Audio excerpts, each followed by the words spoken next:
Hello there, world of tankers. Welcome back to another videos. I'm Blitz, and today we are going over the Tiger 131, the iconic tank in the Bovington Tank Museum.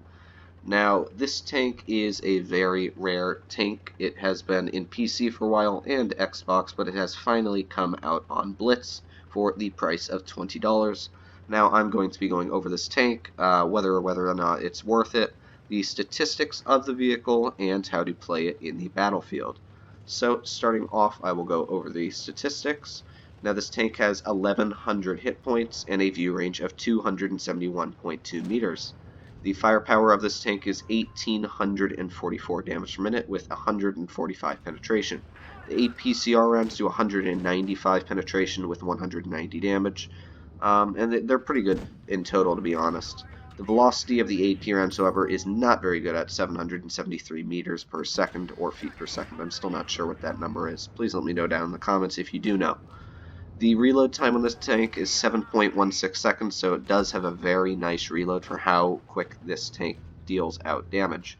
The aiming time is 2.08 seconds, and the dispersion factor is 0.344, so it's not very bad with dispersion.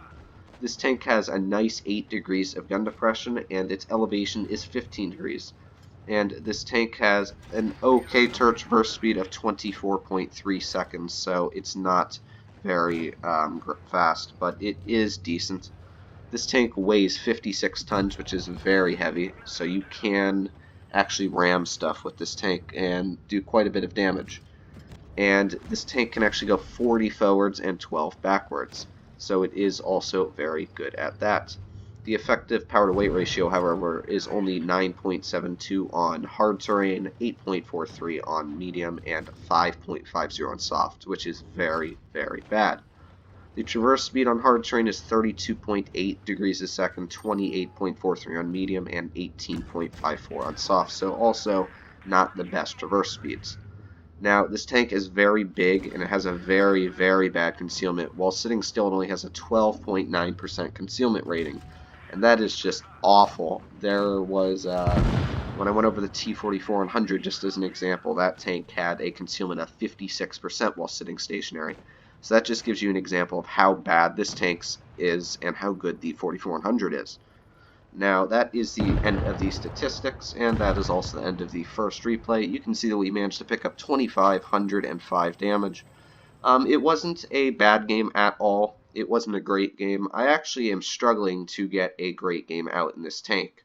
I have not gotten the game out over 3K yet. I am used to being very aggressive and pushing in Tier 6, and I did not do this in this tank because it really is like a paper box. The armor profile, which I'm going to bring up on the little side corner in just a bit, is only 100 in the front, so it's very, very thin. However, you can see we got 25,000 credits, and that was without premium, so you add about 50%, so we probably would have came out with plus 40,000, 50,000. Depending on how many APCR rounds you shoot. This tank does hold quite a bit of ammo, which is nice. But I do think it is a decent tank. That is one thing to get out there. I don't think this tank is great, but well, let's get stuck in the second replay. Now, I will let you know really quick, this tank is exactly the same as the Kuro, so if you do own the Kuro, do not buy this vehicle. It is just a Kuro reskinned. Every single statistic is exactly the same. I double-checked through every single stat on World of Tanks Blitz itself, and I double-checked through Blitzstars and Blitzhanger. Every single one of the numbers is the same through both of these tanks, and they're exactly the same looking as well, just the Kuro has no camo. If you own the Kuro, do not buy this tank. It is not worth $20 at all. So do not buy it if you own the Kuro.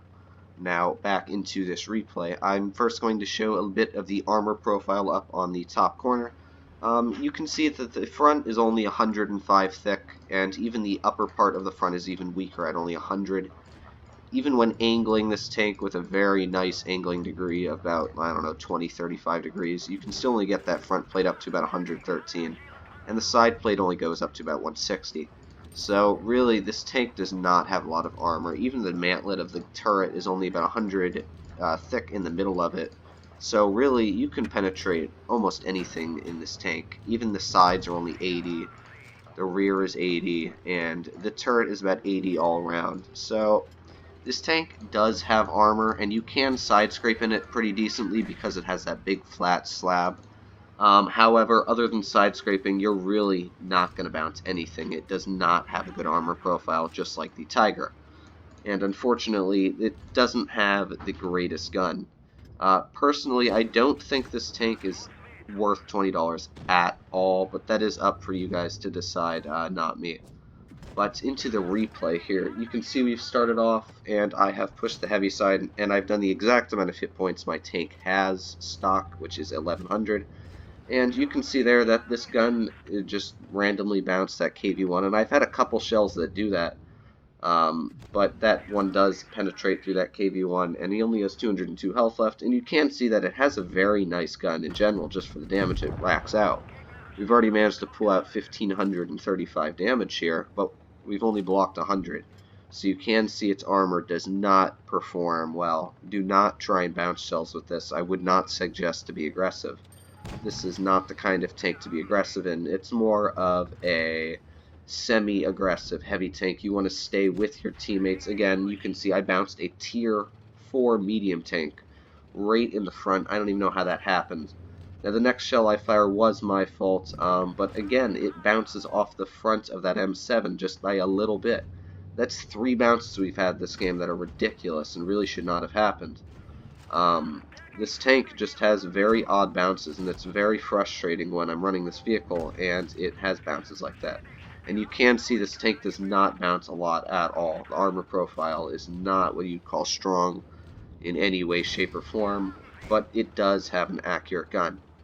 And I did sell the Kuro a while back, so I do not actually own the Kuro in my garage, and I was wondering why I did sell it, and I realized why. I just really don't enjoy this playstyle. It's a medium tank, but it's lost in a heavy tank's place. That's the issue with the tank for me. I just feel that it's too big and bulky, and its gun is not what you call super accurate to be able to play in a match like this. And you can see we pulled out 2,380 damage, but this is the best victory that I survived, and I could actually pull out about 20 games today. You know, I was playing the Firefly, and I got about maybe 10 3,000 damage games in that tank easy. And this tank I'm just having a very hard time pushing in. And if you do want to buy this tank, I would highly suggest you don't for now. $20 is a big, fat ripoff. You can buy a tier 7 on the tech trees that are way better than this tank in every way for a lot cheaper with some extra gold, to be honest, just as well. You could, you know, buy an SU-122-44. All of these tanks are much better options. I really would not suggest to pick this tank up. I would suggest to wait for it to become cheaper. It's just way too overpriced. Buy any other tier 6 in the store for $10. Don't buy this tank. That's just my opinion, though. You guys can do what you want. Please tell me what you think of this video down in the comments below. Leave a like if you liked it, or leave a dislike if you disagree with my opinion. And please subscribe. Thank you for watching my video.